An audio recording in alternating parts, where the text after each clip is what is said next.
रानिया कांड में वैश्य समाज ने की निष्पक्ष जांच और न्याय की गुहार।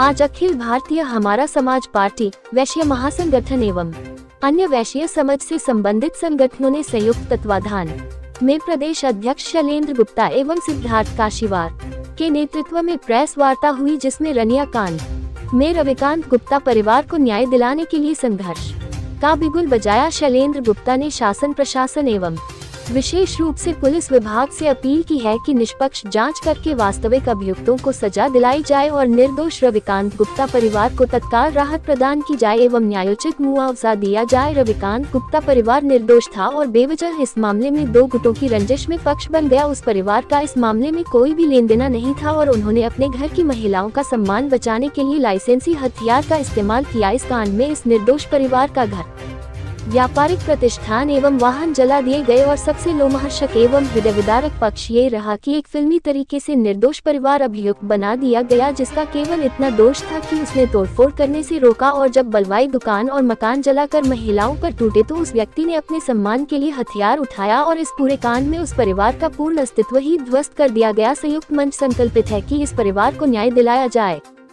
दोषियों के खिलाफ कार्यवाही हो, उनके इलाज का व्यय सरकार कराए एवं उनके नुकसान के लिए उचित मुआवजा दिया जाए। प्रेस वार्ता में शैलेंद्र गुप्ता, प्रदेश अध्यक्ष सिद्धार्थ काशीवार, राष्ट्रीय अध्यक्ष वैश्य महासंगठन रमेश केसरवानी, राष्ट्रीय उपाध्यक्ष महेश गुप्ता, वरिष्ठ प्रदेश उपाध्यक्ष नीरज वैश्य, संजीव गुप्ता, अतुल गुप्ता आदि वैश्य उपस्थित रहे।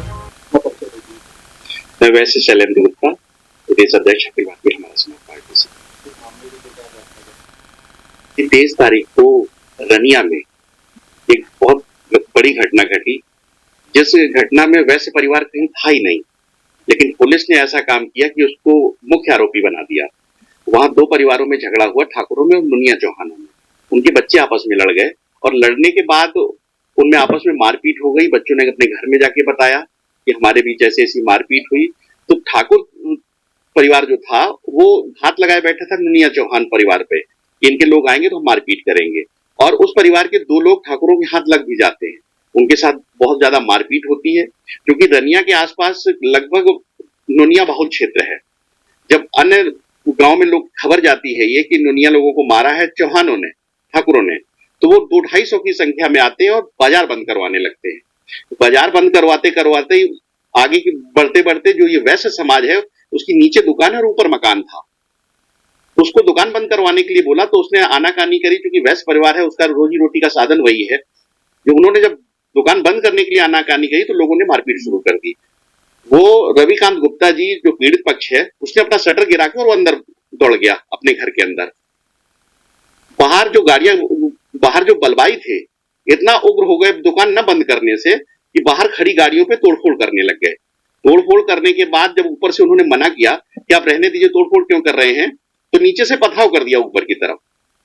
अब जब पथराव होने लग गया तो जो रविकांत गुप्ता जी के पास लाइसेंसी बंदूक है, उन्होंने अपनी आत्मरक्षा में हवाई फायर किए ऊपर से।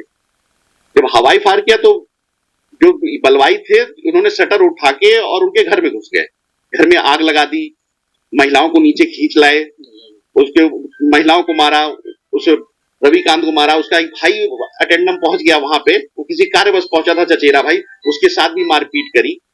और जब उस पक्ष ने, वैश्य परिवार ने प्रार्थना पत्र दिया जाके थाने में, ना तो उसकी कोई सुनवाई हुई और ऊपर गंभीर धाराओं का मुकदमा भी रविकांत गुप्ता जी पे वो डाल दिया गया, जो कि अभी भर्ती है अकबरपुर में।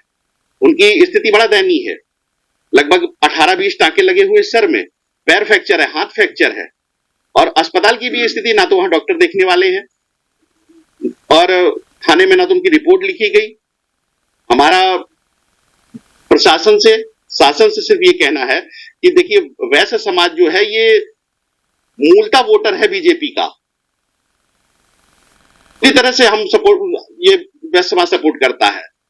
तो मैं आग्रह करूंगा मोदी जी, योगी जी से कि इस संज्ञान में लिया जाए। ऐसा ना हो कि जो अभी तक जिन चरणों में वैसे आपके साथ था, कहीं उनके लास्ट वाले चरण में छिटक न जाए।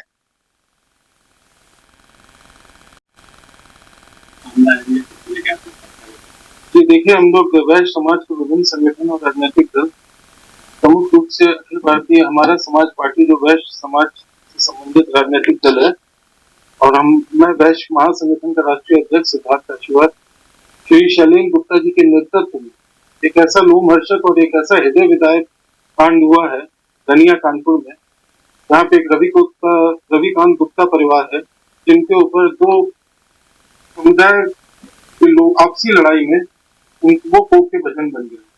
उनके ऊपर इतना अत्याचार हुआ, उनके ऊपर इतना ज्यादा जुल्म किया गया, और एक जैसे फिल्मों में दिखाते हैं कि एक मजबूत विलेन होता है, उसके सामने जो कमजोर निरीह निर्दोष नागरिक होते हैं वो उसके पात्र बन जाते हैं, उनके कुकर्मों का पात्र बन जाता है। तो हमारी शासन से, सरकार से और सबसे महत्वपूर्ण हमारी पुलिस व्यवस्था से हम लोग का निवेदन है कि वैश्य समाज पूरी तरीके से राष्ट्रवादी समाज है। वैश्य समाज के लिए राष्ट्र सर्वोच्च कभी कुछ नहीं रहा है, तो कृपया, और वैश्य समाज ने कभी भी ऐसा कोई कार्य नहीं किया है जो कानून, संविधान या राष्ट्र के खिलाफ जाता हो। तो उनसे निवेदन है मेरा, उनसे अनुरोध है कि कृपया करके इसकी निष्पक्ष जांच हो। रविकांत गुप्ता परिवार को बिल्कुल मतलब बिना समय गवाए उनको राहत दी जाए, उनको न्याय दिया जाए। साथ ही साथ हमारी ये भी मांग है कि जिन बलवाइयों ने, जिन दंगाइयों ने उनकी दुकान जलाई है, उनका घर जलाया है, जिन्होंने उनकी महिलाओं के साथ अभद्रता करने की कोशिश करी, उनके जो वाहन जलाए गए, उन सबका मुआवजा भी, उचित मुआवजा जो हो तत्काल उस परिवार को उपलब्ध कराया जाए। साथ ही साथ रविकांत गुप्ता का जो भी इलाज हो रहा है उसका पूरा व्यय सरकार देखे, इसको तत्काल प्रभाव से देखा जाए, क्योंकि जिस तरह से ये हुआ है ये बड़ा, हम लोग वैश्य समाज एक ही, हम लोग अलग अलग संगठन है, अलग अलग मंच है, सब एक होके हम लोग इसको एक आंदोलन के रूप में चलाएंगे। और अगर हम लोग को शीघ्र हम लोग को राहत नहीं मिली, हम लोग को न्याय नहीं मिला, तो हम लोग इसको सत्याग्रह के रूप में आगे बढ़ाएंगे, न्याय हम लेते रहेंगे। इस तरह से हम लोग को मुलायम चारा बना के हर बार हम लोग के ऊपर अत्याचार करना, हर बार हम लोग को दबाना, हम लोग के ऊपर हर बार जुल्म करना, वैश्य समाज कब तक चुप बैठेगा। तो पुनः मेरा निवेदन है पुलिस व्यवस्था से, पुनः मेरा निवेदन है हमारी शासन से, प्रशासन से, कृपया मामले को संज्ञान में लें, गंभीरता से संज्ञान में लें और देखें कि वास्तविक इसमें अपराधी कौन है, कौन अभियुक्त है, और जो बेचारे निर्दोष लोग हैं, जबरदस्ती बिना मतलब के जिनको वो बना दिया गया है, दोषी बना दिया गया, उनको तत्काल राहत प्रदान किया जाए और मुआवजा दिया जाए।